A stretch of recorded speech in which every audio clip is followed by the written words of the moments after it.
Welcome to the FNO InsureTech podcast, a place where movers and shakers from all points within the insurance ecosystem gather and discuss all things InsureTech. We talk about how technology and innovation are affecting and driving change in the industry. Here are your hosts, Matt D. Fothery, Lee Boyd, and Rob Beller. Well, welcome everybody to another wonderful, exciting, stupendous episode of FNO InsureTech.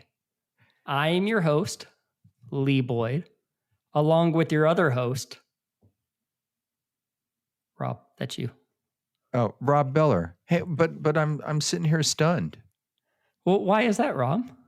Because you're doing the intro. What's going on here today? Well, today is backwards day, Rob. What in the world do you mean by what's backwards day? Why is it backwards day? Because we have actually already recorded our interview with our guest today, but yet the interview is in a little bit of a backwards order. Like we do all of the chit-chatting, and like the last question is, what is your company? So you mean we didn't start out like we normally did. We did the whole thing kind of upside down. So our intro is upside down. Yeah. I thought you did a really good job. I thought that was a great intro. Well, thank you. I'm sweating a little bit. I was nervous. I said I'm not going to do it 4 or 5 times, but you know, that's how it goes. So I think you did good. You did good. So now you're supposed to now keep going. Keep going. We have a little more work to do here in this intro. Keep going. A little more work. So today we have Brad Weisberg, founder and CEO of Snapsheet. And in fact, he is our third guest from Snapsheet. Yeah, we really wanted to do a good job for the auto side of the P&C world as well. And we understand that there's a lot of InsureTech in the auto side. And so we wanted to get on top of that the best we can. And because we've covered the company well by having Jamie Yoder and Alex Meisner on from Snapsheet previously, we took a whole different approach today with Brad.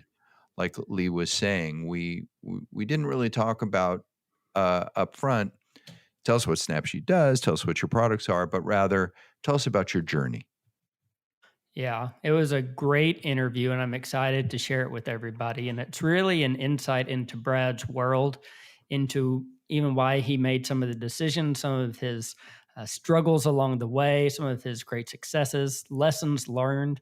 It's a really good interview today. Mm-hmm.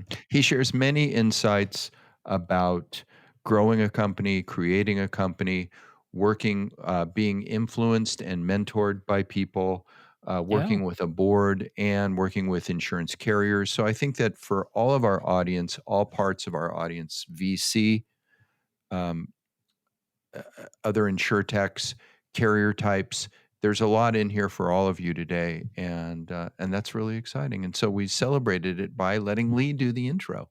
Yeah, well, thank you, Rob. I guess it'll be another 77 episodes till that happens again. Yeah, don't get used to it, buddy. No, I don't think that's happening. My place. I know my place. Get back in your corner. And now, without further ado, we'll give you our interview with Brad Weisberg, co-founder and CEO of Snapsheet.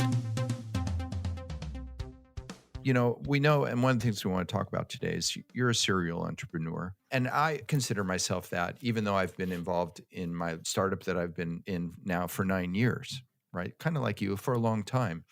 And I like the early days. I like the fun and excitement of the first few years, not so much the operational, you know, when it kind of becomes more regular and more established. Mm-hmm. The early days are fun, I think. Yeah. It's exciting. You know, it's exciting. You're up late at night and you wake up early in the morning because you got to get to it. Yeah. Off of pure passion and excitement for your idea, your baby. And fear and complete. Yeah, panic. Right. Yeah. Total panic. Yeah, total panic and fear and beauty. That's the fun part, right? And then, you know, when you can stand up in a room and literally talk to your entire team, and you can literally change your entire business model by by snapping your fingers, as opposed to how it is today, where it's like, I have an all hands meeting after this, and we had to prepare 2 weeks ahead of time, and we have to get everybody's schedule, and there's just a whole lot more preparation and process to do something than there used to be. Absolutely. To make decisions, right? It's bigger.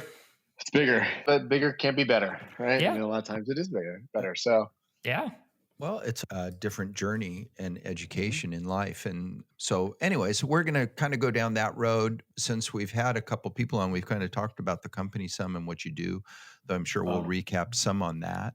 But we also want to talk about the J-Mom and and body shop bids and, what it was like to get from point A to point B. And one of the interesting things, I mean, we are officially an InsureTech podcast, and you guys are like a granddaddy in the InsureTech world. Yeah, we are. We started the company before InsureTech was even a word.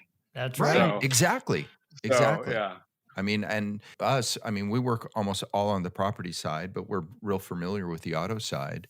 And there was no, what is this InsureTech thing? But there were a few companies that were involved in technology, and you guys were one of them. So that's cool.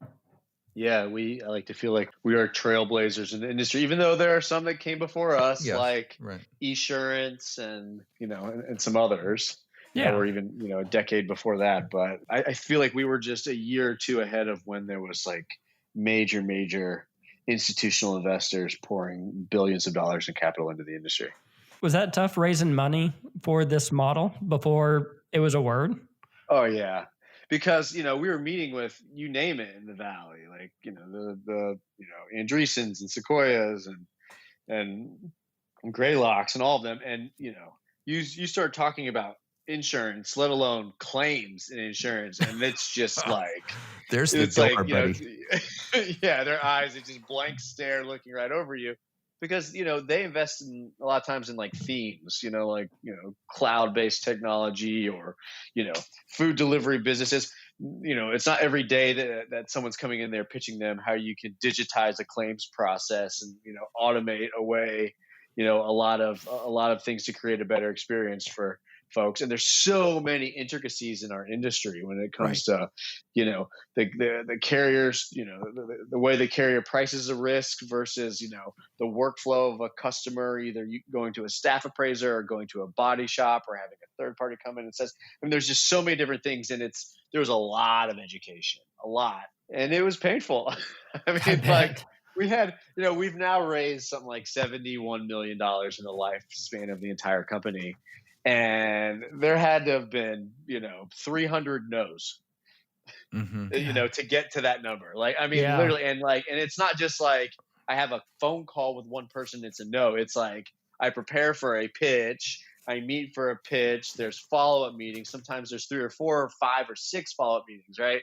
And there's still no's. But all it takes is to get to that one yes. And we've had plenty of really strong funds invest in us. And, that get it, that understand the industry, and off to the races you go. How long did it take you to get the first round of funding from the time you set out to get it? I literally had nothing. I no money. And I scrapped together to build like an MVP of our product. And I was able to get in front of some folks here in Chicago, Brad Keywell and Eric Lukowski, the founders of Groupon and Interworkings and Ecologistics, and they've taken a bunch of companies public in the last 20 years. But I was able to get in front of them with my dumbed down process and product, and I was able to pitch them the idea.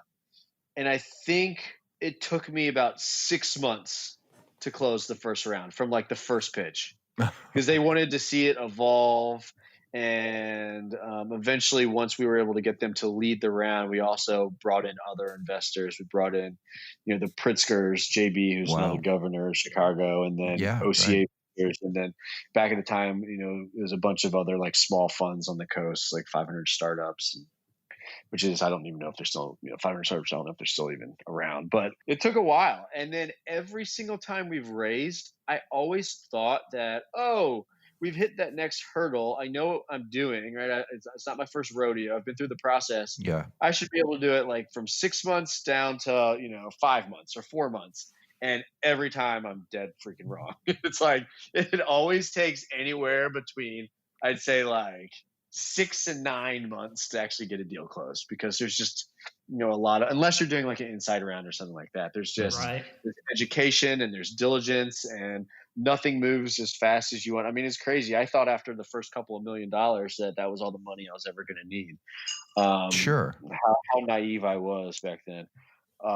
Sure. Now being 70 million in, and realize, you could always pour more capital in it for, product and sales and marketing. And Was it kind of scary? I mean, you're like raising all this money, which has to come with it a lot of responsibility and expectation.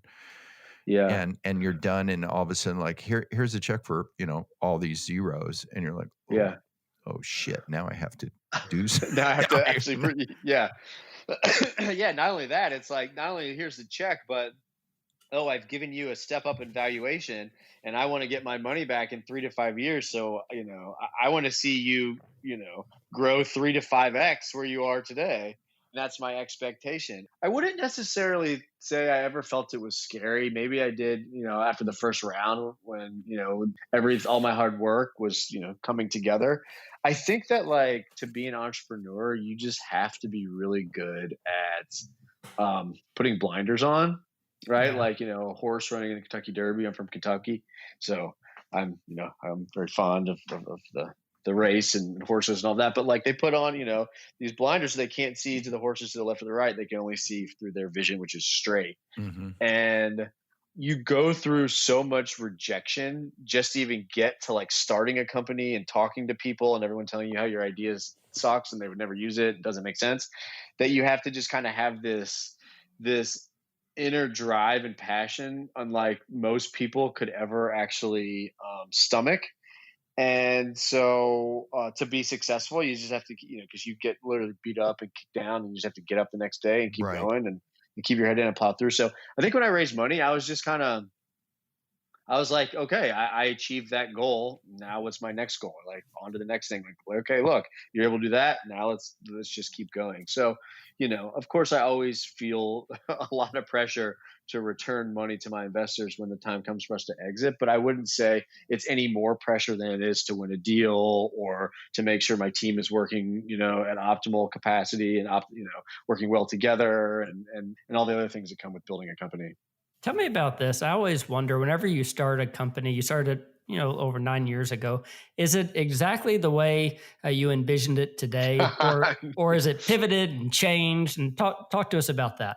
Yeah, I will say, so when the original investors that I took capital from, like the guys that started Lightbank, they invested in a company that was called Body Shop Bids, which was a B2C two-sided marketplace for folks that were not going through insurance, could like literally take photos of their car and get estimates from local body shops. And so it was kind of like a customer acquisition platform for body shops. And it was also a way for folks, that wanted to get an estimate on their car to do it without leaving their house. And when I raised the first round of capital from Brad and Eric, I remember sitting down with Brad, and he looked at me and he was like, great idea. I see your vision. He goes, I will be shocked if your company resembles anything close to what it is right now that I'm giving you money for in the end. And I'm like looking at him, I'm like, well, okay, that makes absolutely no sense to me, because you're investing in this idea that I'm pitching you. And boy, was he right. I mean, like, we are, there's nothing that resembles that first pitch deck, to us changing our business model from B2C to B2B, from us not going after folks that are paying out of pocket and specifically focusing on selling technology to insurance carriers to automate their processes and digitize their processes. And I mean, you name it, just the type of people that I had salespeople that were, that were signing up body shops onto my platform, to now I've got, B2B software sales folks that, their background is just, night and day different. So, I think most successful companies are constantly pivoting, and they're always challenging themselves to do things different and to find a better way. And there's got to be a better way. We say that at Snapsheet all the time. And that's what we've done over the last 10 years. I'm interested in the growth of a CEO in this regard. So whenever it was 10 years ago, you're a dreamer. I guess you had an accident or something, and that Uh-huh. kind of what motivated it. You saw how broken the whole process is, Right.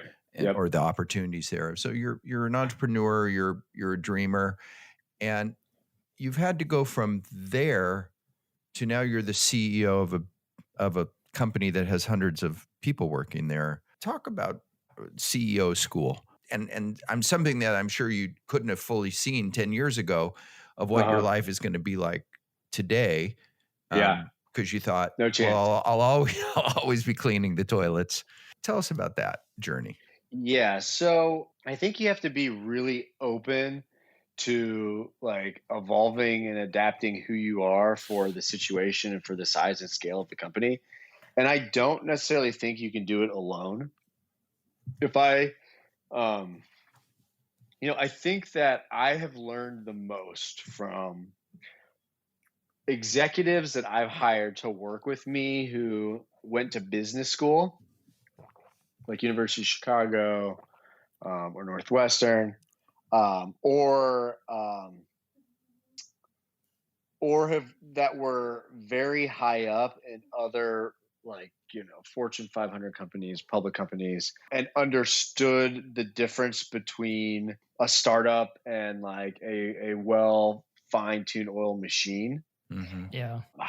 Surrounding myself with those types of people, because you only know what you know, right, from your own life experiences. Exactly. And by bringing folks like that on, that understand that you haven't been through it, and that part of their job is to take the company from where it is to the next level and build those processes and add the communication and help you build the culture and amplify your message in a much more structured way, is one of the most important things that you can do for your company, but also one of the most important things you can do for the growth of yourself and help you become the best CEO you can be. I'd say the other like really important person in my life, who's helped me become a better CEO, would be my lead director on our board. So he's an independent board member. His name is Dennis Chikazian. He teaches actually board governance at University of Chicago. Wow. And he was the CFO, CTO, CEO of CNA Insurance for Wow. like, I don't know, 10 years or something like Wow. that. Big jobs. Yeah, and he was an early investor in Guidewire and literally like you name the Insurtech that has been successful, and he somehow touched it or had a hand in it, or started it or what have you. But he's always been a great sounding board and a guide for me, and he's always given me advice that was unfiltered, right? And he'll always say, I'm always going to tell you the truth, and I'm never going to say anything with the intent to make you mad or hurt your feelings, but this is the way it is. And you have to kind of take it for what it's worth. And you either, believe me and listen to my feedback, or you don't. Mm-hmm. And I mean, he would always say that there's different levels of executives and you have to kind of grow into the next level. And a lot of times when companies fail is when the CEO can't make that leap to the next Right. step, because it is totally different. Like we were saying before, I mean, being able to design out your product and, do user testing and getting feedback from your customer versus, running a company of hundreds of people and having management meetings every morning. It's just a totally different skill set, and it's not for everyone. And so, you have to be, willing and work to continue to evolve your own skill set. Just because you were good at one doesn't mean you're good at the other. Exactly. I remember years ago, you don't hear about it so much anymore because today I think there's an expectation for founders or co-founders to be the CEO and to stay the CEO. But Right. you have all kinds of examples, most notably maybe Google, right? Who, was founded by the two co-founders, but then they brought in Eric Schmidt, and he totally changed everything because I think that they were insightful enough to realize that, geez, we need a pro to do this. Right. And it's an entirely different story. I had a conversation with, Eric Lukowski, who is now the founder and CEO of Tempest, but he was, Brad's co-founder for Lightbank. And they started, literally 3 companies that they took public. And I think they were only on the management team of one of those companies. I think it was Ecologistics when it went public.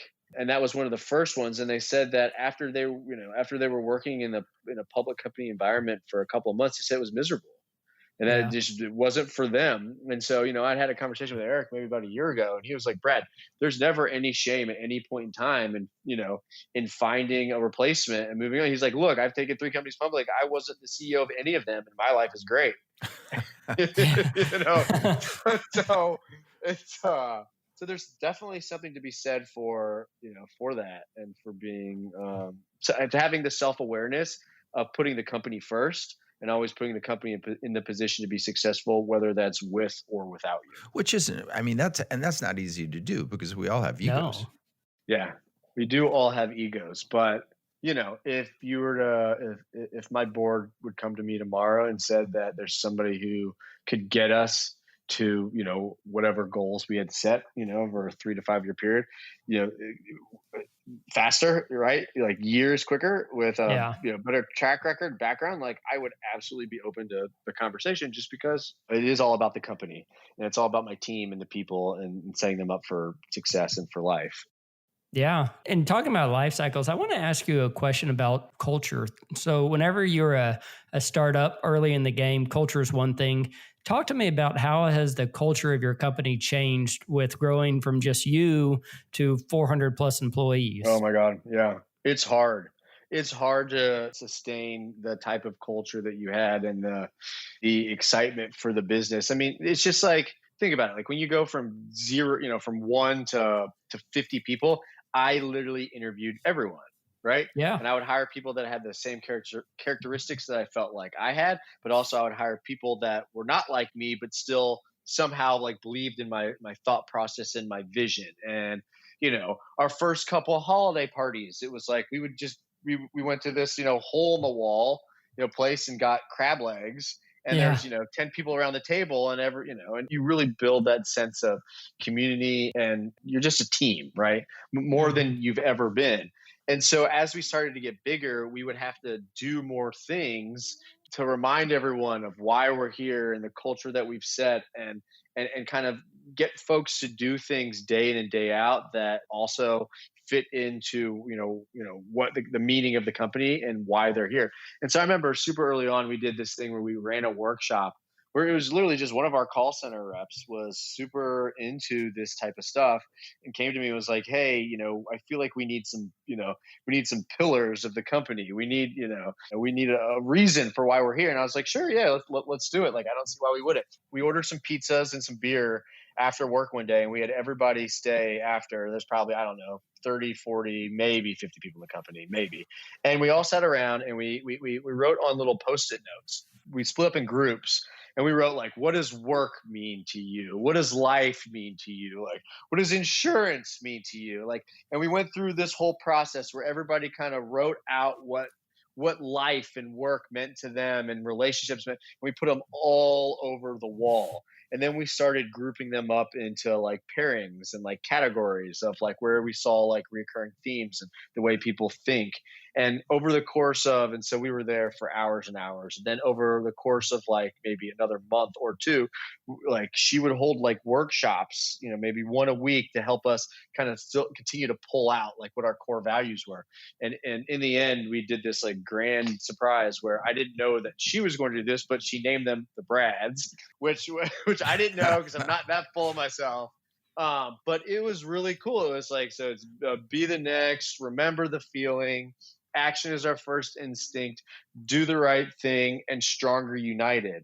And that was really, really, really important to us scaling the business and being able to keep a strong culture, like a tight-knit culture, like into the future, because we Mhm. could then base everything off of the Brads. And like when you come to work, when you're making decisions, are you using the Brads? Are you thinking about, being the next? Are you thinking about when someone gets in a wreck and you're talking to them on the phone? Remember the feeling if you've ever been. So, it was a defining moment in the company that we still actually use today. But it's more than that, right? It's like early on, I could just stand up and I could talk to everybody in the company, and we could, if there's something good that happened, someone had a good phone call or whatever, everyone heard about it. But as we started scaling the company and getting to 3, 4, 100 plus folks, we've got teammates that sit all across the country. We're in 35 different states. Most of the company is remote. And so you have to spend a lot of time and effort to keep the culture strong. And Right. so what once was done in person, now you have to figure out, how do you keep this culture in a virtual environment, which we have been doing for years and years and years now. And so, where we used to do, we give out, we have like LaCroix and all the startup-y stuff, we buy lunch, for folks and all that. But Uh-huh. you're not able to do that for people that work from home. So we would send care packages every single month that would have different themes, like one of them would be like a taco themed, and we'd send like, things to make tacos and like little surprises every single month to remind the people that were working from home that we were thinking about them. And we started doing a lot more. We used to do this thing called a hump day huddle, where every single Wednesday I would record just what was going on in my life, what I was working on, what the management team was working on, Cool. That's cool. and everyone could watch it, right? That's And cool. there wasn't always like something that was like super important that would come out of it, but it was just a way to continue to stay engaged with the folks that were working from home, that continue to feel remember like why they were there, and be able to get a glimpse into what I was working on, and why it was important for everybody to be a part of it, because it takes a village Yeah. to Right. build a successful company, and and any one person is honestly for the most part replaceable, and you need everybody working together to achieve your goals and your dreams. And so it changes a lot. And now in this world that we live in today, with the coronavirus and everyone's been forced to work from home, I feel like our culture has been even stronger. I've spent more time we do like breakfast with Brads and breakfast with executives, where, we just have 10 folks. We'll do like a Zoom or a Google Hangout, and we'll just talk for an hour about what's going on in my world, what they're working on, things that are going well, challenges in their day to day. And I've spent more time over the last probably 60 days with team members at Snapsheet than I have probably in the last 2 years, because we've been on a pretty strong sprint where I feel like I've almost been kind of in a bubble, besides like our quarterly town halls and working with the folks on my team day to day. And it's been awesome. And the feedback afterwards of these just 1 hour breakfasts with folks in the company has been amazing. And they're just like, oh wow, I didn't realize this about so and so, or it just felt good to like get to spend time with other people, and not, Yeah. because people do start to feel isolated in their homes. And so all of that adds to your culture, adds to the type of, the type of atmosphere you want to build for your company. And, and then at a certain point, you got to expect that, others around you are continue to beat the same drum and do the same thing. So it sounds like you kind of have learned that culture is far more deliberate. Is that fair to say, that you have to work on it? I'm sure that when you were 10 people, it was kind of just, it was there. It was there, right? Because it was us. Right. And then as you Right. scale, But you have to literally, it's almost like a project. You have to make sure that you're hitting your deliverables and that you're constantly working on it. Yeah, it takes work. cool. I want to shift back to talking about your board for a minute. Sure. A lot of our listeners work for insurance companies, and so they probably don't have a real good consciousness or understanding about what a board does for you, why you have a board. You're not a public company, Right. and the value. But like you've already talked about how, one of your board members has really helped you grow as a CEO. But could you tell us for a minute about, why do you have a board, and what does it do, and what kind of people do you put on it? Sure. My board is 100% built off of institutional investors and strategic investors and independent directors. And so the way that I've built my business was from raising money from venture capitalists. And typically, when you do a round of funding, they put together a board of directors that helps you kind of like approve your strategy. So I come to the board and I let them know what I want to do with the company, and the strategic direction I want to take it.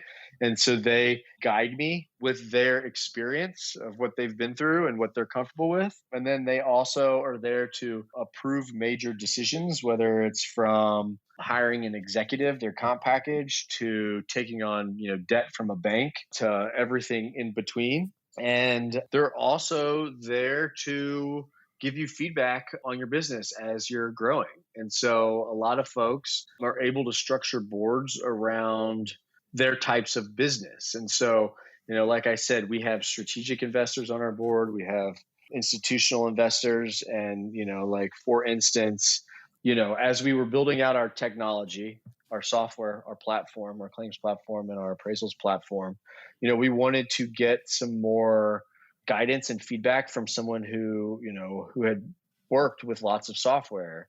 And so we came across a woman, her name's Sheila Galati. She runs a firm called Tola Capital. She worked at Microsoft for, 15 to 20 years or something like that. And so all she knew was software. And so when we were out raising capital, this was maybe 3 or 4 years ago, we were specifically looking for someone who had experience building software companies. And like Bill Gates was one of, her biggest LPs, Stanford Endowment, all that. But bringing someone like her on gave us more credibility and also helped us as we were building out our platform, whether we, if we were structuring it right from a people perspective, were we thinking about our go-to-market? Because, selling software is totally different than selling a claims service, right? It's a different sales process. You're selling to different people. And so having someone like her on our board really helped us build out kind of like our go-to-market, and also, how we were thinking about building the platform.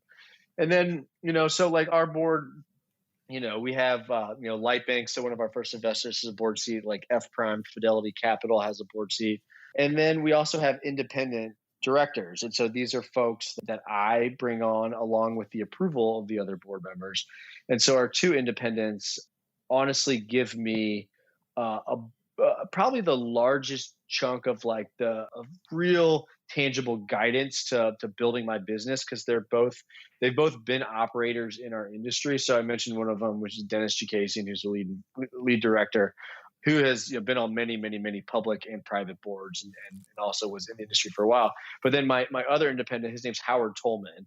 And so he was the founder of CCC Information Services, which was I believe it's the largest I think you're estimating right. platform. I think they have 70, 80, 90% market share in the US, but he's also started and sold or taken public, 3 or 4 or 5 other companies. So he in his own right, he's a serial entrepreneur.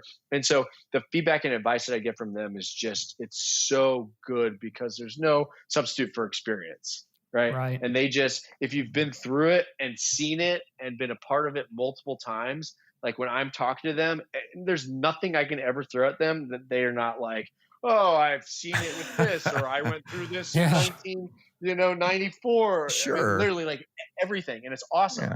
And it is priceless. I mean, it's like invaluable. Like you can't get that from just a typical investor who just invests in companies, but doesn't actually operate in real time and deal with that stuff. So, your board is kind of like, they're my boss, right? And they, and I have to run a lot of things by them, but if you've got a good board, they work with you and they kind of let you do what, they invested in me, and they've invested in my guidance to the management team and our vision. And so, I think the best boards are hands off, but are also there to push you to make the right decisions. And a lot of times our board has pushed us when we've wanted to spend money on something that they might not have thought was as important. They really give you kind of that gut check, and they make you really, portray, why it is you want to spend this money on this and the return on the investment, and really make you think twice about it. And a lot of, there's been some times where, we've pulled back on things and they were 100% right. And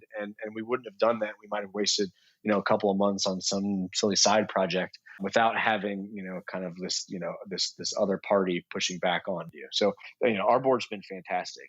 Whenever you're hiring somebody to fill an executive role, it sounds like you go out and find somebody who already has the knowledge, probably a higher price person, versus bringing somebody on and training them up and maybe paying them a little less. Am I right in my thought there?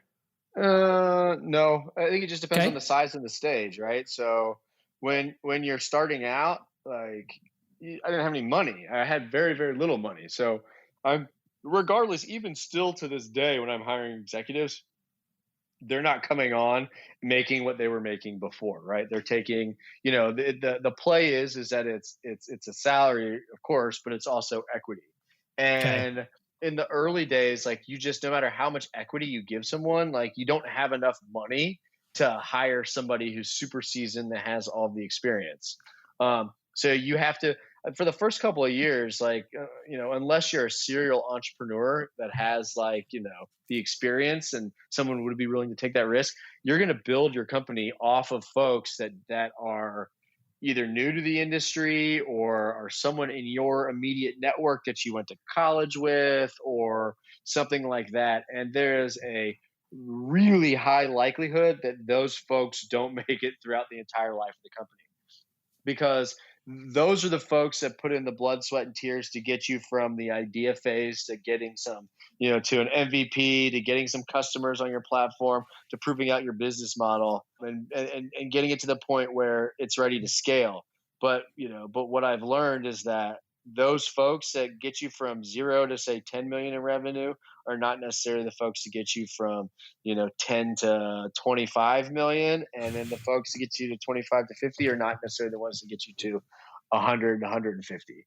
And so it changes over time. Different So, skill where sets, different skill set, right? Like, yeah, exactly. Different skill set, different experience. experience. And, a lot of times it's different age and Yes. different age bracket. And so it's definitely different. And it definitely changes at the size and the scale of your business. You were really early to InsureTech, and we were talking before about how when you started, there wasn't the word InsureTech hadn't been invented yet Right. or used yet. And talk about what it was like to come with an idea that, relative to today, if you came with the idea of Snapsheet today, you'd be one of many InsureTechs. But you Right. came to it at a time when really there wasn't even conversations about this. Everybody Yep. knew that we should have automation and digitization and those kinds of things should be coming into the claims space. But like we work mostly on the property side, so there was Exactware and there was Symbility. There were the estimating platforms, but that was pretty much it in Right. InsureTech. I'm sure it was that way in the auto side. There were the estimating platforms, but you came with a whole new idea that no one else, as far as I know, anyways, was doing. That must have been really interesting. I'm also interested in how many insurers laughed at you, Yeah. Right. or said, "You what? Wait, thank you for the presentation. What are you talking about?" Yeah. Not only do they laugh at me, but the fact that I am not from the industry, I know nothing about fixing cars, I They know nothing hated. about estimating on They cars. hated They that. were like, yeah, not only do they hate that, but they're like, what are you doing here? I mean, like I remember one time I was pitching a top 5 carrier, like maybe like, I don't know, I somehow got a meeting like a year into it. And they were asking me like very detailed questions about repairing a vehicle and how you could possibly do that but from a photo and being able to see, and I had no clue what they were talking about, none. And they literally like threw me out of the building. And now looking back at it, it's like, of course I should have known that, but like you can't ever expect to know everything before you start something. Otherwise, you'll never get off the ground. So, early on it was tough. I mean, like I had a lot of pitches with carriers that were like, "Oh, you absolutely can't write estimates from photos," even though I talked to many estimators who said that they've been doing it with Polaroid cameras for years and years. And it just was like an unspoken thing that you didn't tell your boss you did, but yes, you can write as accurate of an estimate from photos. So, I mean, it was definitely challenging. And I mean, there was even within carriers, right? Like the way that you build the business early on is you have to talk to everyone and you have to find the early adopters within these big organizations that are willing to take just a little bit more risk than like what the typical person would do. Mm-hmm. And we found those early adopters, and it's typically like one person in an organization who's willing to stick their neck out and Mm-hmm. try something, because the unfortunate thing about the culture we live in, and especially in insurance, is you're not rewarded for for taking risk. No, in fact, the opposite. Exactly. In fact, it's the opposite. And so you'll have your guy or girl who will take you in and try something with you, but they will have tons of internal blockers that don't believe in it, that will push back, that will do everything they can to kill that person's pilot or their idea internally. And I remember we had a strategic investor, an insurance carrier, invest in us with a sizable check, back in the day. And at the closing dinner, which was a celebration of, we've closed the deal docs, we've funded you, we're super excited about Snapsheet and where you all going.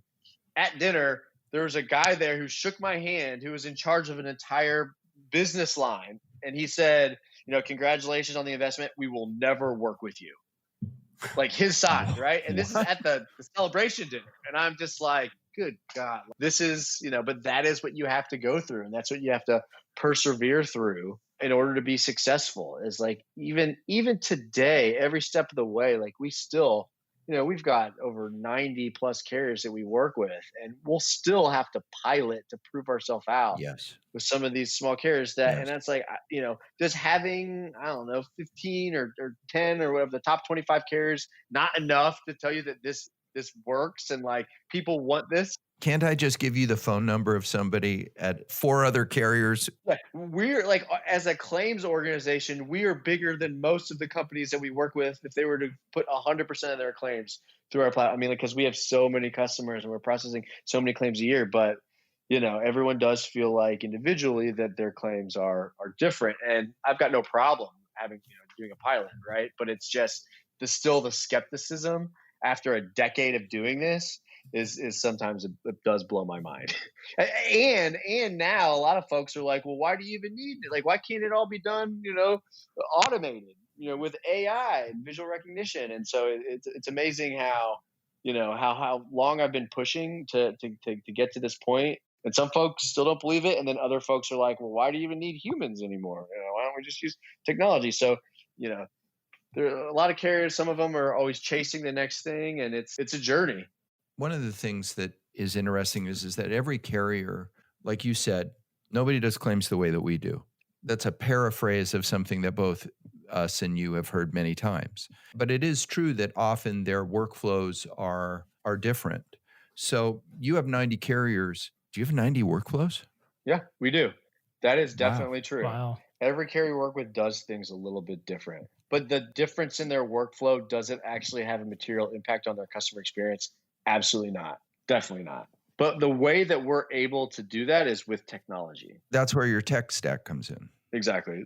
Our results are consistent, whether we're working with a non-standard or a high net worth carrier. Our cycle times are exactly the same no matter the customer. Our severity, our accuracy, our indemnity, like everything is exactly the same. And it's not because we grow superhumans in Snapsheet. It's because our platform levels the playing field and does most of the work. And that's often we're independent adjusters. And I mean, in a way, you guys are kind of independent adjusters. For a piece of our business, yes. For the appraisals business, yes. For a piece. And I understand that your product offerings are broader than that now. But, one of the things that carriers want is they want the experience and the product to be just like the one that they would do themselves. And that's always, one of the struggles that we have is giving them that back so that they feel like it just came from them. But it sounds like your technology is really what delivers that for you guys and makes that happen for you guys. Yeah, our platform is configurable. So we can build literally workflows on the fly, and, you can change the messaging through the web app, through the text messaging, through emails, through everything, right? So you can make it feel like everything is coming from that carrier and they have their own kind of touch to it. But every carrier has a different set of guidelines, right? And what they're willing to repair, what they're willing to replace. and it all comes from your policy. And a lot of times, when repairing a vehicle, that's where kind of the rubber meets the road. And as from an independent appraisal perspective, like every carrier's guidelines, you have to knock those out of the park. You have to be, you have to write exactly to what's written in their policy. Otherwise, that's where you really get burned. And we get audited by every carrier, every which way, and we are time and time again as accurate or more accurate than than body shops, than staff appraisers, as accurate and typically much more accurate than independents. And again, it's not because of our people, it's because of the technology that we've built that guides our people. It makes it really simple for them to make those right choices. So let me ask you a key question, and usually we ask this question first, but today at the beginning, I'm happy to say we're asking it last, and that is, what the heck is Snapsheet? What is Snapsheet anyways? Who the heck are we talking to? What is your company? And then I already have a follow-up to that. Give us a minute or two on Snapsheet. High level, what most people know us for is, Snapsheet, we were the pioneer in virtual appraisals, creating the absolute best user experience possible when someone gets in a car wreck, to be able to take photos from their home or their office and be able to process your claim in hours, not days.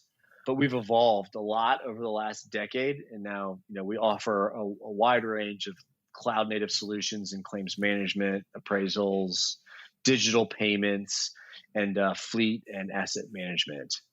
So the services and technology, from the kind of the estimating all the way through repairs and payments, we've digitized the process and created the best user experience for the carrier, customer, and also vendors in the ecosystem.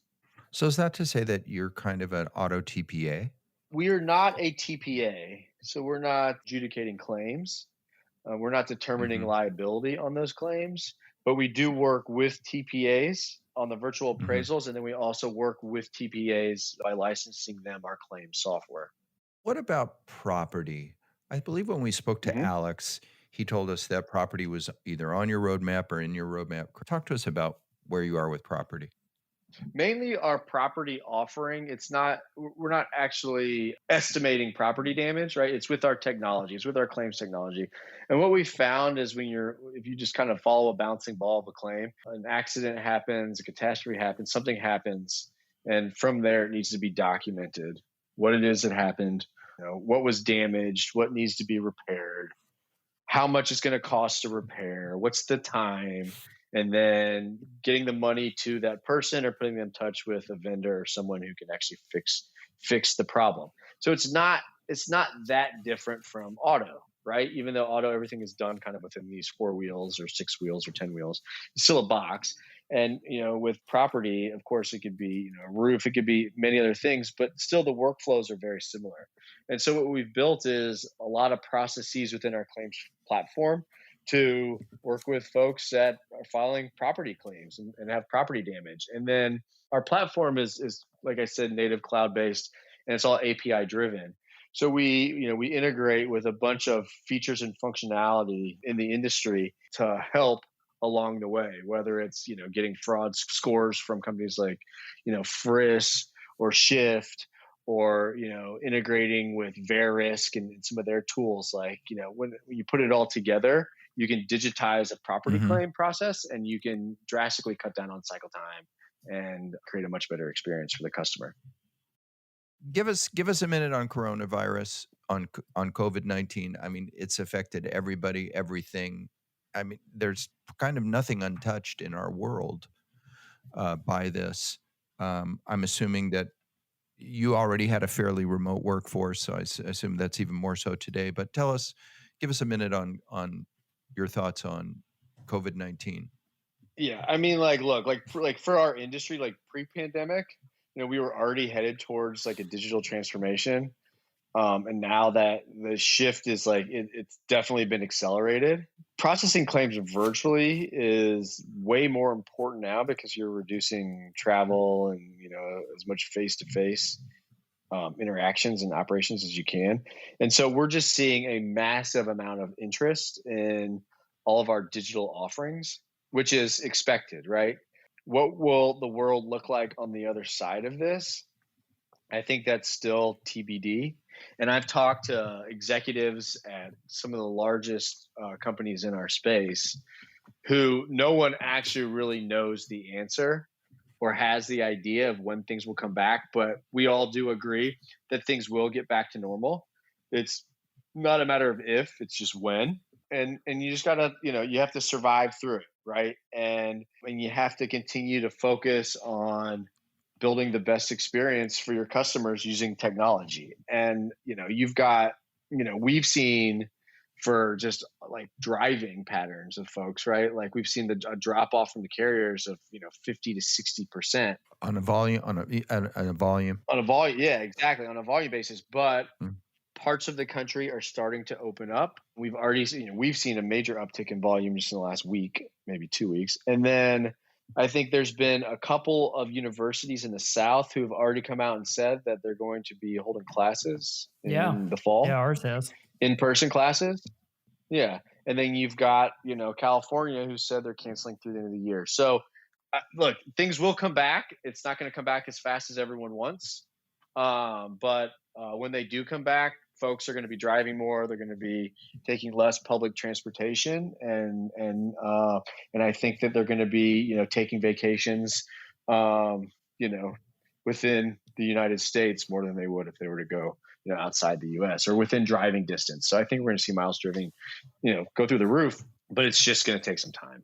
Listen, thank you so much. What a pleasure this was. Usually we're way more structured and way more nervous, but I loved the way that we got to touch on all kinds of different topics. So thank you. Well, hopefully I answered your questions. I don't know. I felt like I was kind of all over the place, but maybe that's kind of how these things go. Well, we're satisfied. I'll tell you what, with the magic of editing, we can make anything happen. Yeah, cool.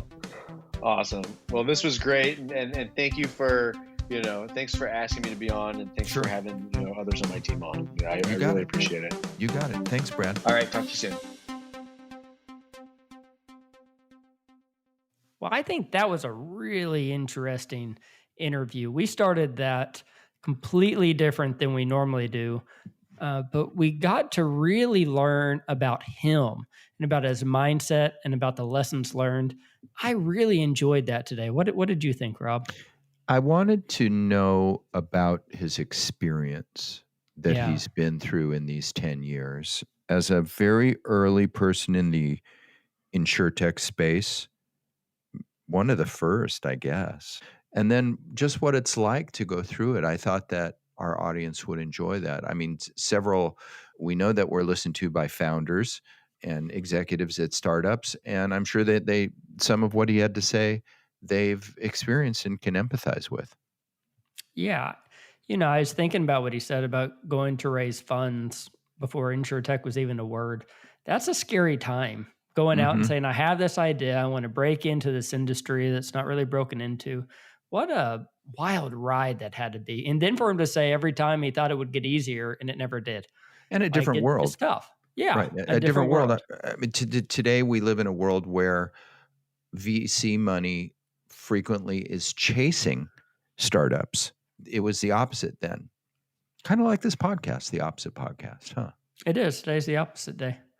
What about the culture? He really excited me when he talked about the culture and how important it is to keep it going the way that he wanted it, even though his company is so large and spread out. It gave me some really good ideas for our own company culture and just kind of excited me. But like you said, you got to work at it. What did we do to work on our culture today? That has to be in your mindset every day, every week. And I think that's a CEO job. Yeah. I mean, they can have people to help them with that, but it's their job, I think, to make sure that the culture thrives, regardless of what's going on in the business. And now with COVID, it's even harder, right? Or just a whole different kind of challenge. Yeah, it's a different kind of challenge. You've got to keep people in the loop, especially if you're a company who has been 90 to 100% in-house. And now you're 8 to 10 to 12 weeks out and people are away. You can't forget that people still need to be connected with. still need to feel valued, and you have to work at it every day and every week. It was great to talk with Brad, and not just to talk about, not just a pitch on Snapsheet, but rather the journey, the experience, and now the know-how. I mean, now he's an experienced executive, an experienced CEO. It's pretty cool. I loved what he had to say about his board and about how he that was leverages interesting. and uses his board. That was really cool. I liked how he told us about how he learned the most from one of his board members, who really was that coach. And Rob, me and you have talked about CEO coaches in the past, but it sounds like that board member is a coach to him, gives him honest and open feedback. And you have to be open as a leader. You have to be willing to get that feedback, know where your weaknesses are so that you can work on them. So kudos to him. And one of the things that I really heard from Brad today was this is a mature business leader. Yeah. Somebody who understands and has the humility to be able to take a lot of input from a lot of different places and understands that he doesn't have all the answers. And like what he was saying about the way that he's hired executives as time has gone by, right? That some people can take you from 10 to 20 million, other people can take you from 20 to 40, et cetera. Yeah, that's smart. And it takes humility to go out and I'm sure hire people who have all kinds of credentials that he doesn't have. So that was really cool. And we're super grateful to him, beyond grateful to visit with us on this Sheltered in Place Thursday. Yeah. And we'll look forward to having him back on again. What do you say? Oh, I can't wait. Okay. Well, we thank you all for being with us. Thank you for subscribing and supporting us. Let us know what you think about our podcast. If you ever have a chance, you can reach out to us through fnoinsuretech.com. And we'll sign off by saying goodbye, everybody.